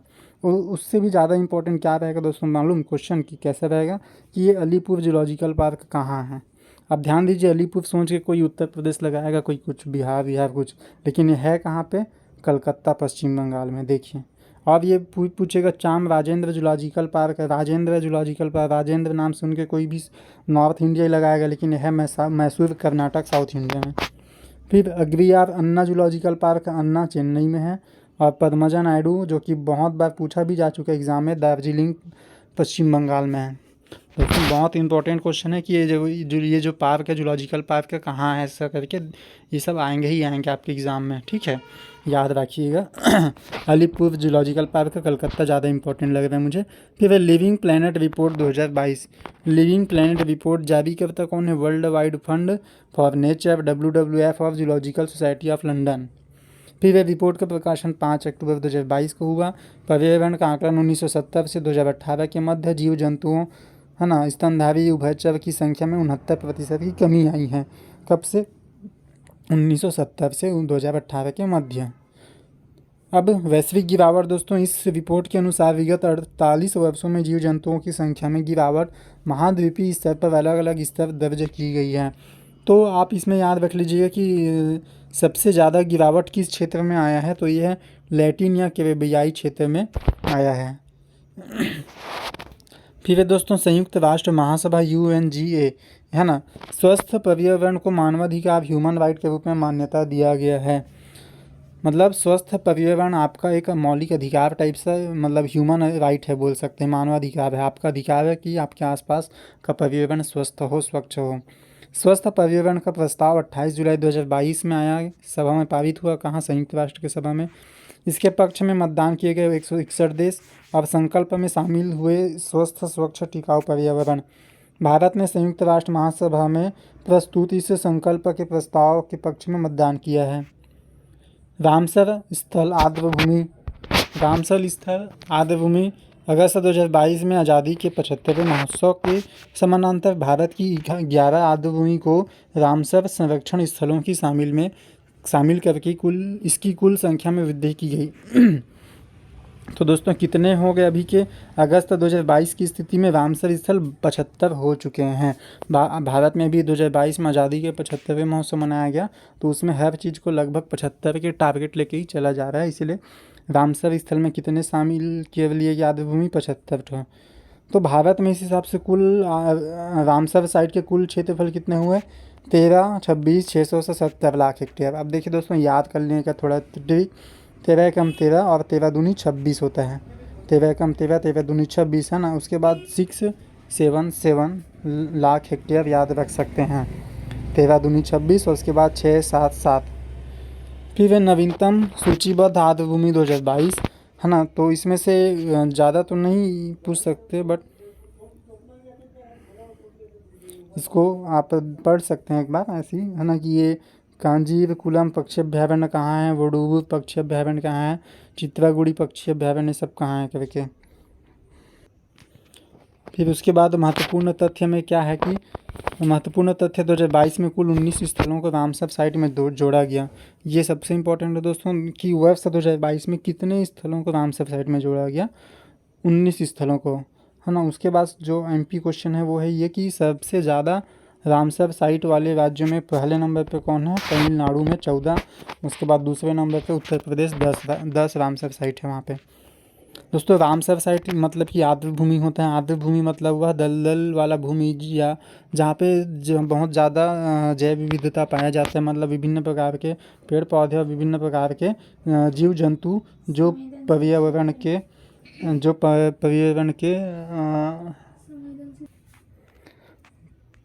पर्यावरण में वन्य जीवों के लिए एक अच्छा आवास भी बोल सकते हैं और एक अच्छा घर, और जिससे पर्यावरण को स्थायित्व भी मिलता है, ठीक है।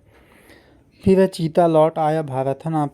प्रधानमंत्री नरेंद्र मोदी द्वारा अपने जन्मदिवस के अवसर पर 17 सितंबर 2022 को नामीबिया से लाए गए 8 चीते को मध्य प्रदेश के कूनो पालपुर राष्ट्रीय उद्यान के NP में रखा गया, बनाया गया विशेष बाड़े में छोड़ा गया। दोस्तों ये याद रखिए कहाँ पर लाया गया? कूनो नेशनल पार्क में। फिर 1947 से भारत में नहीं है चीते। ऐसा माना जाता है कि कोरिया के महाराज रामानुज प्रताप सिंह देव ने वर्ष 1947 में देश में अंतिम 3 चीतों का शिकार कर दिया था। ज्ञातव्य है कि 1952 में भारत सरकार ने आधिकारिक तौर पर देश में चीता को विलुप्त घोषित कर दिया था। इस प्रकार 70 वर्षों बाद भारत में चीते का आगमन हुआ है। फिर है, आगे बढ़ते हैं, री इंट्रोड्यूसिंग चीतास, ठीक है। फिर है समसामयिक विविध देख लेते हैं, विविध पढ़ लेते हैं। लास्ट है प्रतिमा, विश्वास स्वरूपम स्टेचू ऑफ बिलीफ, विश्व का सबसे ऊंची शिव प्रतिमा है ना, जो शिव जी की प्रतिमा है विश्व का सबसे ऊंचा। ये मूर्तिकार है नरेश कुमार। स्थल है नाथ द्वार, राजसमंद, राजस्थान में। ऊंचाई 369 फीट और लोकार्पण हुआ 29 अक्टूबर 2022 को। भगवान शिव ध्यान मुद्रा में बैठे हुए प्रारूप में स्थापित किए गए हैं। मूर्ति के लिए निर्माण हेतु 30,000 टन पंचधातु का प्रयोग किया गया है। राजस्थान के मुख्यमंत्री अशोक गहलोत व मुरारी बापू द्वारा इस प्रतिमा को लोकार्पण किया गया है। Statue of equality Pratima, statue of equality दोस्तों ये प्रतिमा काफ़ी इंपॉर्टेंट है। किसकी प्रतिमा? ये संत रामानुजाचार्य की ये है ना। इसकी स्थान क्या है? हैदराबाद तेलंगाना में ये रखा गया है। फिर ऊंचाई 216 फुट। लोकार्पण तिथि 5 फरवरी 2022। लोकार्पण करता प्रधानमंत्री श्री नरेंद्र मोदी। कुल लागत 1000 करोड़ रुपए। दोस्तों ये बस इतना याद रखिए कि ये संत रामानुजाचार्य की है। अब ये कहाँ पे बनाया गया? स्टैचू ऑफ इक्वलिटी, इक्वलिटी यानी कि समानता, तो ये हैदराबाद तेलंगाना में स्थापित किया गया है। 11वीं सदी के वैदिक दार्शनिक एवं समाज सुधारक संत रामानुजाचार्य की बैठी गई मुद्रा की विशाल प्रतिमा तेलंगाना में स्थापित की गई है। 11वीं सदी दोस्तों ये टाइम पीरियड भी आप याद रखिएगा, 11th सेंचुरी है ना, यानी कि सन 1000 वाले टाइम काल के हैं ये। कौन है समाज सुधारक थे? संत रामानुजाचार्य। उसके बाद यह 5 धातुओं के मिल के बने हैं, कॉपर, सिल्वर, गोल्ड, जिंक और टाइटेनियम। यह विश्व की दूसरी सबसे ऊंची बैठी हुई प्रतिमा है, ठीक है। उसके बाद स्टैचू ऑफ डिग्निटी, डिग्निटी यानी मर्यादा की प्रतिमा 13 अक्टूबर 2022 को उत्तर प्रदेश के प्रधान मुख्यमंत्री श्री योगी आदित्यनाथ के द्वारा रामानुजाचार्य की 1000वीं जयंती पर इनकी प्रतिमा का अनावरण किया गया। यह 4 फीट ऊंची मार्बल से निर्मित प्रतिमा है। देखिए दोस्तों ये भी रामानुजाचार्य है, वो भी रामानुजाचार्य है। तो हैदराबाद के रामानुजाचार्य की जो मूर्ति है ये विश्व की दूसरी सबसे ऊंची बैठी मूर्ति है। इसको स्टैचू ऑफ इक्वलिटी कहा गया। और उत्तर प्रदेश में जो बना है उसको स्टैचू ऑफ डिग्निटी यानी मर्यादा की प्रतिमा कहा गया है। उसके बाद है नाथ प्रभु केम्पेगौड़ा की कांस्य प्रतिमा। दोस्तों ये अभी काफ़ी ज़्यादा चर्चा में है, तो ये मोस्ट इम्पॉर्टेंट है। आदर्श नाम स्टैचू ऑफ प्रॉस्पेरिटी, बहुत इंपॉर्टेंट दोस्तों। क्या? स्टैचू ऑफ प्रॉस्पेरिटी, इसका आदर्श नाम है। मूर्तिकार रामवीत सुतार। ऊंचाई 108 फीट। उद्घाटन नवंबर 2022 श्री नरेंद्र मोदी द्वारा। किसी शहर के संस्थापक के स्मृति में है ना, ये किसी शहर बोल दिया गया, वो बेंगलुरु शहर है। बेंगलुरु शहर के संस्थापक की स्मृति में स्थापित की गई ये भी प्रथम सबसे ऊंची मूर्ति है। मतलब किसी भी शहर है ना, इन्होंने बेंगलुरु शहर की स्थान, ये नीचे में लिखा है, विजयनगर साम्राज्य के सामंत नाड प्रभु केम्पेगौड़ा द्वारा वर्ष 1537 में, कब? 1537 में बेंगलुरु शहर की स्थापना की गई थी। यही वो पर्सन है, ठीक है, जो बेंगलुरु शहर की स्थापना किए थे, कब? 1537 में। और ये किसी भी शहर के संस्थापक की स्मृति में बनाई गई सबसे ऊंची प्रतिमा है, मूर्ति है। इसका नाम क्या गया है? Statue of prosperity, statue of prosperity. Prosperity मतलब खुशहाली, खुशहाली की मूर्ति। फिर है परिवहन परियोजना, वंदे मातरम एक्सप्रेस है ना। ये वंदे मातरम एक्सप्रेस ये भारतीय रेल की उन्नत यात्री रेल सेवा हेतु यह परियोजना लागू की गई है। प्रथम वंदे भारत एक्सप्रेस ट्रेन 15 फरवरी 2019 को प्रारंभ की गई थी। जनवरी 2023 तक वर्तमान में कुल 7 वंदे भारत एक्सप्रेस अलग अलग रूट पर चल रही है। ये इंपॉर्टेंट क्वेश्चन है दोस्तों। पहला कि कब चालू किया गया था? पहला वाला 15 फरवरी 2019 को। अब जनवरी 2023 तक कुल कितने वंदे भारत हैं? एग्ज़ाम में अगर आया तो क्या लगाएंगे? 7। ये दोनों पॉइंट याद रखिएगा। 7 के जो पॉइंट है याद रख सकते हैं, बाकी कहाँ से कहाँ तक है नहीं है, उतना खास इंपॉर्टेंट नहीं है। ये याद रखिएगा हमारे राज्य का कि दिसंबर 2022 नागपुर में बिलासपुर मध्य भारत की पहली वंदे भारत ट्रेन प्रारंभ हुई है। कहाँ से कहाँ तक? नागपुर से बिलासपुर तक चलेगा। उसके बाद आगे बढ़ते हैं। भारत का प्रथम एल्यूमिनियम फ्रंट रेक है ना, ये माल ढुलाई रेल वैगन कोच है। इस रेल वैगन का नाम क्या है? रेक 61 बॉर्बनल HSMI। उद्घाटन 16 अक्टूबर 2022 को भुवनेश्वर से उद्घाटन किया गया। इसका परिचालन रूट भुवनेश्वर से बिलासपुर छत्तीसगढ़ रहेगा। मेक इन इंडिया कार्यक्रम व हरित रेलवे की अवधारणा पर यह रेल वैगन आधारित है। इनका निर्माण रेल अनुसंधान विकल्प RDSO तथा हिंडाल्को व वेस्को वैगन के सहयोग से पूर्णतः स्वदेशी तकनीक से हुआ है। टियर कम होने व ईंधन की खपत कम लगने से कार्बन के उत्सर्जन में कमी आती है और जंग प्रति सुरक्षा एवं घर्षण प्रतिरोध के कारण कम रखरखाव लागत आती है। ध्यान दीजिए दोस्तों, जो पहले रेलवे के जो कोच होते हैं ना, मालगाड़ी वाले जो डिब्बे होते हैं वे लोहे के बनते थे, बट अब इसको क्या कर दिया गया है, इसको एल्युमिनियम का बनाने का डिसीजन लिया गया है। देखिए, भारत का प्रथम एल्युमिनियम फ्रंट वेग बनाया है। ये काम क्या करेगा, माल ढुलाई रेल वैगन। और ये कहाँ से कहाँ तक चलेगा दोस्तों, ये भुवनेश्वर से बिलासपुर तक चलेगा। और अगर पढ़ना चाहें तो इसमें पढ़ सकते हैं। इसके निर्माण कंपनी RDSO, हिंडाल्को और वेस्को वैगन 3 है ना कंपनी मिलके बनाया है। फिर है डोनी पोलो ग्रीनफील्ड एयरपोर्ट। क्या है दोस्तों, देखिए ये नाम है ना, पूर्व नाम इसका होलोगी था। स्थापना ईटानगर अरुणाचल प्रदेश। उद्घाटन 19 नवंबर 2022 श्री नरेंद्र मोदी। पूर्वोत्तर राज्य में परिवहन संबंधी आधुनिक परियोजनाओं में से एक डोनी पोलो हवाई अड्डा है। नागरिक उड्डयन विभाग के अनुसार इस परियोजना के उद्घाटन पश्चात पूर्वोत्तर भारत में हवाई अड्डों की संख्या 16 हो जाएगी। दोस्तों, ये इंपॉर्टेंट चीज़ याद रखिएगा कि डोनी पोलो हवाई अड्डा कहाँ है, अरुणाचल प्रदेश, ईटानगर, पहला चीज़। दूसरा कि इसके बाद पूर्वोत्तर भारत में हवाई अड्डों की संख्या 16 हो जाएगी। ये 2 चीज़ आप एकदम अच्छे से याद रखिएगा। गंगा विलास क्रूज़ जहाज पर्यटन यात्रा है ना, ये इसका शुभारंभ 13 जनवरी 2023 संभावित। उसके बाद है पर्यटन यात्रा वाराणसी से डिब्रूगढ़ असम। ठीक है, ये इसका जो लोकेशन है ये याद रखिएगा। पहला तो डेट याद रखिएगा, दूसरा है इसका जो लोकेशन वाराणसी से असम तक चलेगा, वाराणसी से डिब्रूगढ़ असम। विशेष, यह विश्व की सबसे लंबी रिवर क्रूज जल पर्यटन यात्रा है। उत्तर प्रदेश के वाराणसी से डिब्रूगढ़ असम तक की कुल 3200 किलोमीटर की यात्रा इस पर्यटन जहाज़ द्वारा प्रारंभ होगी। यह जहाज़ भारत और बांग्लादेश की 27 नदी प्रवाह क्षेत्र से होते हुए 50 से अधिक पर्यटन स्थलों को कवर करेगा। गंगा विलास क्रूज जहाज़ से प्रारंभ होने वाली इस पर्यटन यात्रा की समय सारणी का विमोचन 11 नवंबर 2022 में मुख्यमंत्री योगी आदित्यनाथ द्वारा किया गया। तो दोस्तों, बहुत इंपॉर्टेंट है। इसमें क्या पहला दूसरा जो मैंने डब्बे में लगा ये इंपॉर्टेंट है। और कितने नदी से जाएगा, भारत बांग्लादेश के बीच जब जाएगा तो 27 नदी के बीच जाएगा। और इसका किलोमीटर बहुत इंपॉर्टेंट है, कुल 3200 किलोमीटर। ठीक है, एक बार फिर से रिवीजन करवा देता हूँ। कब चालू हुआ, 13 जनवरी 2023। कहाँ से कहाँ तक, वाराणसी से डिब्रूगढ़ तक। उसके बाद विश्व की सबसे लंबी रिवर क्रूज जल पर्यटन है। कुल कितने किलोमीटर, 3200 किलोमीटर तक है ना। उत्तर प्रदेश के वाराणसी से डिब्रूगढ़ तक 3200 किलोमीटर। और जब ये भारत और बांग्लादेश के 27 नदी प्रवाह क्षेत्र से होकर 50 से अधिक पर्यटन स्थल में जाएगा। इतने पॉइंट यहाँ इंपॉर्टेंट है। फिर है भारत की प्रथम रैपिड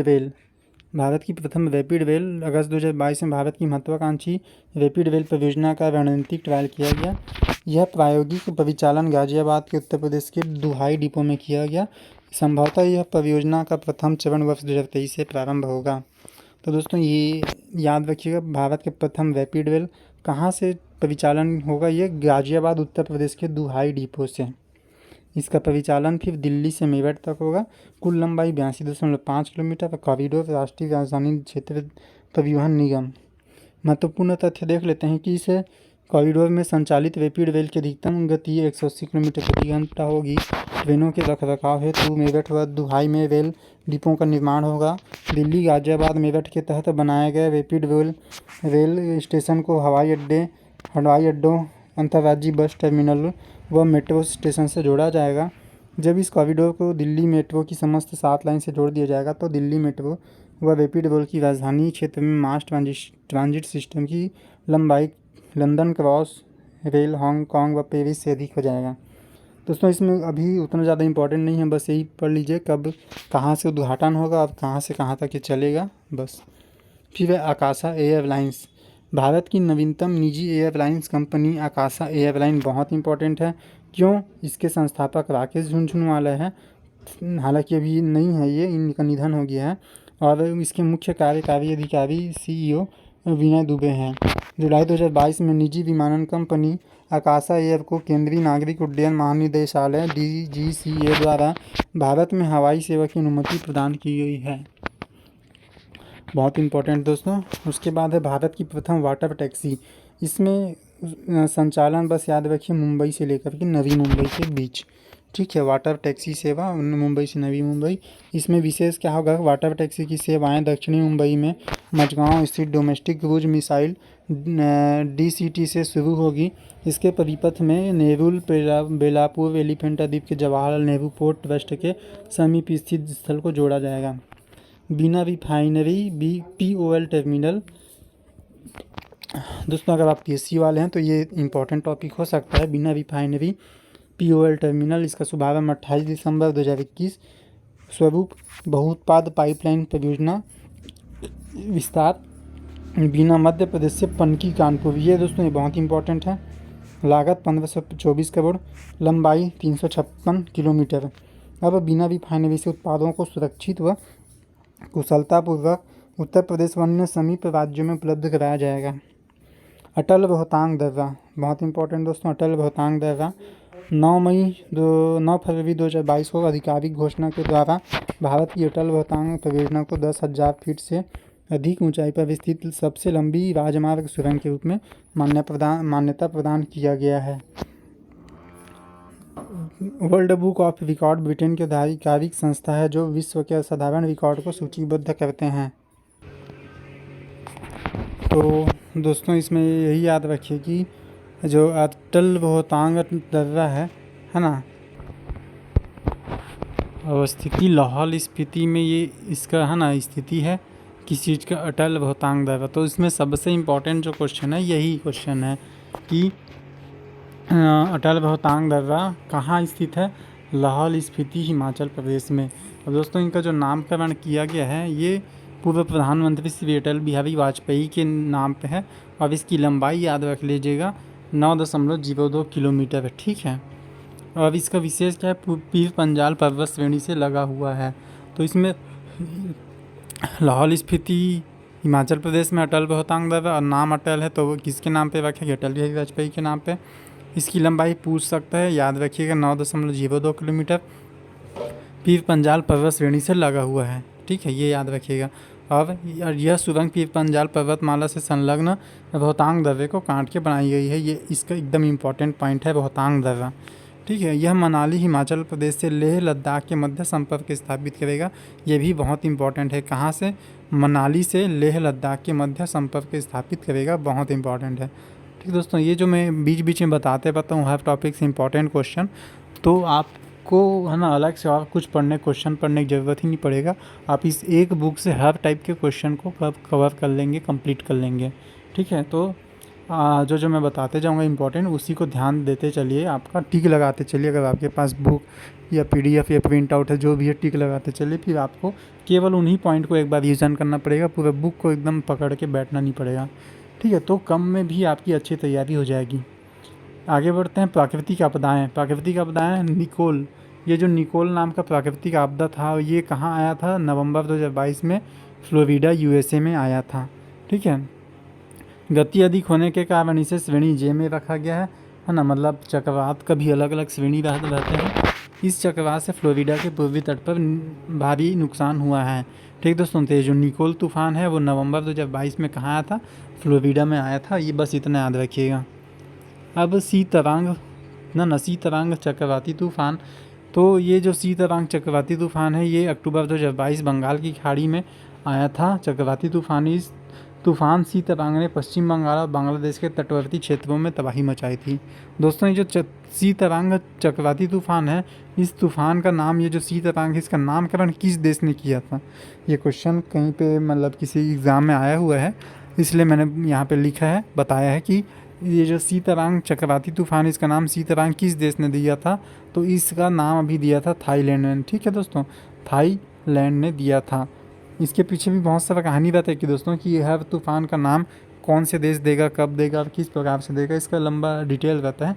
तो हमको डिटेल में नहीं जाना है, बस इतना याद रखिए कि सीतरांग तूफ़ान का नाम थाईलैंड ने दिया था, एग्ज़ाम में आ सकता है। नेपाल में जो 9 नवंबर 2022 को तीव्रता का भूकंप आया। भूकंप का अधिकेंद्र नेपाल का मणिपुर क्षेत्र था। इस भूकंप के सामान्य झटके भारत की राजधानी दिल्ली में महसूस किए गए।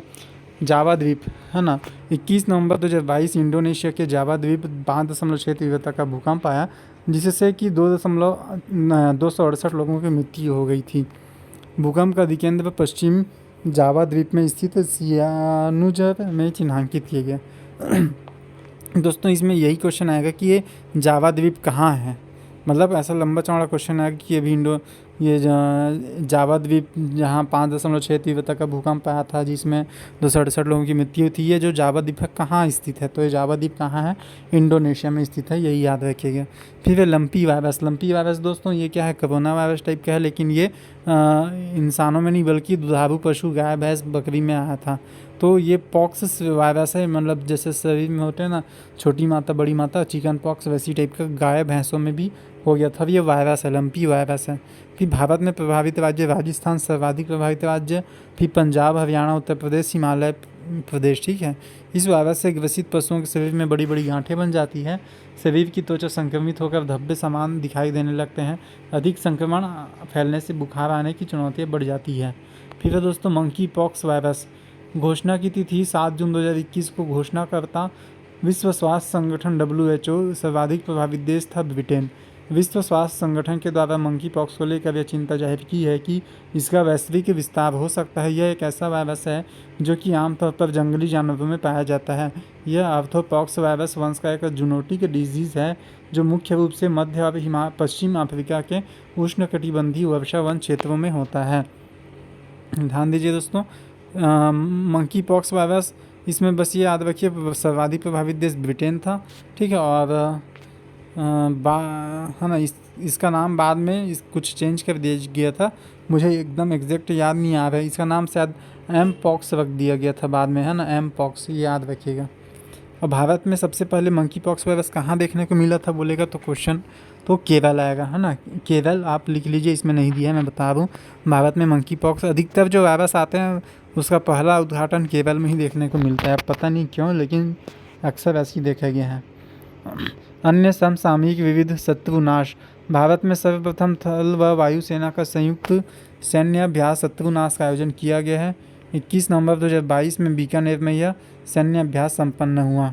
ठीक दोस्तों, ये शत्रुनाश किसके बीच, थल व वायुसेना के बीच का शत्रुनाश हो ना, कहाँ हुआ, बीकानेर में। फिर रामागुंडम उर्वरक संयंत्र, राष्ट्र को समर्पित वृहद संयंत्र है यह एक संयुक्त उद्यम है जिसमें Ramagundam fertilizers and chemical limited, national fertilizers engineers India व फर्टिलाइजर्स कॉरपोरेशन ऑफ इंडिया शामिल हैं। संयंत्र कहाँ लगा, रामागुंडम तमिलनाडु में। ये नवीन इकाई क्या है, अमोनिया यूरिया संयंत्र। शिलान्यास नवंबर 2022 को हुआ था। ठीक है, बस इतना पढ़ लीजिएगा, रामागुंडम उर्वरक संयंत्र कहाँ है, तमिलनाडु में है, बस। उसके बाद है स्वच्छ भारत अभियान 2.0, शुभारंभ 1 अक्टूबर 2022। केंद्रीय युवा कार्यक्रम व खेल मंत्री अनुराग ठाकुर द्वारा स्थल प्रयागराज उत्तर प्रदेश में, संचालन 1 माह। और भारत को स्वच्छ बनाने हेतु जागरूकता फैलाने व लोगों को संगठित करने के उद्देश्य से यह अभियान 1 से 31 अक्टूबर 2022 के मध्य संचालित किया गया। इस अभियान के अंतर्गत देश भर के 744 जिलों के 6 लाख गाँवों में राष्ट्रीय सेवा योजना NSS व नेहरू युवा केंद्र संगठन द्वारा जागरूकता अभियान चलाया जाएगा। इससे पूर्व का स्वच्छ भारत अभियान वर्ष 2021 में प्रयागराज से ही प्रारंभ किया गया था। दोस्तों इसमें पढ़ने लायक तो उतना खास मुझे नहीं लग रहा है, लेकिन बस इतना पढ़ लीजिएगा, स्वच्छ भारत अभियान 2.0 का शुभारंभ स्थल प्रयागराज। अब कब किया गया, 1 अक्टूबर 2022 को, है ना। 2 अक्टूबर गांधी जी होते हैं, तो उससे पहले ही 1 अक्टूबर को ये शुभारंभ कर दिया गया था स्वच्छ भारत अभियान का। तो इसमें बस यही पढ़ लीजिएगा कहाँ से चालू किया गया, 2.0 प्रयागराज उत्तर प्रदेश से। और अगर पढ़ना है तो ये भी पढ़ सकते हैं कि 744 जिले के 6 लाख गाँवों में NSS व नेहरू युवा केंद्र द्वारा जागरूकता अभियान चलाया जाएगा। और याद रखिए दोस्तों, इससे पूर्व का स्वच्छ भारत अभियान पहला जो था वो भी प्रयागराज से ही प्रारंभ किया गया था। फिर है भारत के 50 विशिष्ट प्रतिष्ठित विरासत वस्तु शिल्प यूनेस्को है ना। इसकी घोषणा सितंबर 2022 में हुई। जो सूची को जारी करता कौन है? यूनेस्को। शामिल स्थलों की संख्या 50। यूनेस्को द्वारा जारी इस सूची का शीर्षक 21वीं सदी हेतु हस्त निर्मित परंपरागत भारतीय वस्त्रों की सुरक्षा था। ठीक है। भारत के 50 विशिष्ट प्रतिष्ठित वस्तु विरासत वास्तुशिल्प यूनेस्को। अब घोषणा सितंबर 2022 में हुआ। सूची के जारी करता यूनेस्को। शामिल स्थलों की संख्या 50 यूनेस्को द्वारा, है ना। अब उसके बाद है, इसमें आगे देखते हैं, सूचीबद्ध वस्त्र शिल्प केंद्र। इसमें आप उतना डिटेल पढ़ने की ज़रूरत नहीं, बस इतना लेकिन याद रखिए कि जैसे ये टोडा, कढ़ाई और सुगुंडी, तो ध्यान दीजिए दोस्तों, ये टोडा एक जनजाति होता है। क्वेश्चन भूगोल में आपको कई बार देखने को मिलेगा। ये टोडा जनजाति कहाँ पर आ जाता है? तमिलनाडु। तो आप उससे लॉजिक लगा लेंगे, टोडा, कढ़ाई, सुगुंडी कहाँ का है? तमिलनाडु का है। और सिकल, नायकन, पेट कलमकारी। ठीक है। एक कलमकारी होता है जो लखनऊ में फेमस है, और ये कलमकारी आंध्र प्रदेश में भी फेमस है ना। मैं लखनऊ बोल दिया था गलती से। कलमकारी आंध्र प्रदेश में फेमस है, और ये सिकल, नायकन, पेट कलमकारी तमिलनाडु का है। हिमरू कपड़े हैदराबाद का। बंधा टाई और डाई कपड़े उड़ीसा का है। कुंबी कपड़े गोवा का है। मशरू कपड़े पटोला गुजरात का है। हिमरू महाराष्ट्र का है। गरद कोरियल पश्चिम बंगाल का है। कर्नाटक का इलकल और खूंटी या बंजारा कढ़ा है। और हरियाणा का खेस है। हिमाचल प्रदेश के चंबा के रुमाल है। और वाराणसी में अवध जामदानी। ये क्या है? प्रसिद्ध शिल्प या विद्या या वस्त्र हैं। ठीक है, जिसको यूनेस्को द्वारा जारी किया गया है। ठीक है, इसको केवल एक ही बार ऐसा पढ़ लीजिए, है ना। एग्ज़ाम में आने की संभावना कम है। ये एसएससी वगैरह में ज़्यादा पूछा जाता है। फिर आरपीएफ रेलवे सुरक्षा बल के अभियान। सितंबर 2022 में संचालित अभियान है। ऑपरेशन मातृशक्ति। महिला आरपीएफ कर्मी द्वारा ट्रेन यात्रा के दौरान प्रसव पीड़ा का सामना करने वाली गर्भवती महिला यात्री की मदद करना। ऑपरेशन मर्यादा यानी डिग्निटी, ऊपर में हमने पढ़ा था, स्टैच्यू ऑफ डिग्निटी, है ना। तो ऑपरेशन मर्यादा निस्वार्थ भाव से समय पर कार्यवाही हेतु ऑपरेशन नन्हे फरिश्ते। ये दोस्तों ये एग्ज़ाम में आया भी हुआ है। ऑपरेशन नन्हे फरिश्ते किस चीज़ से संबंधित है?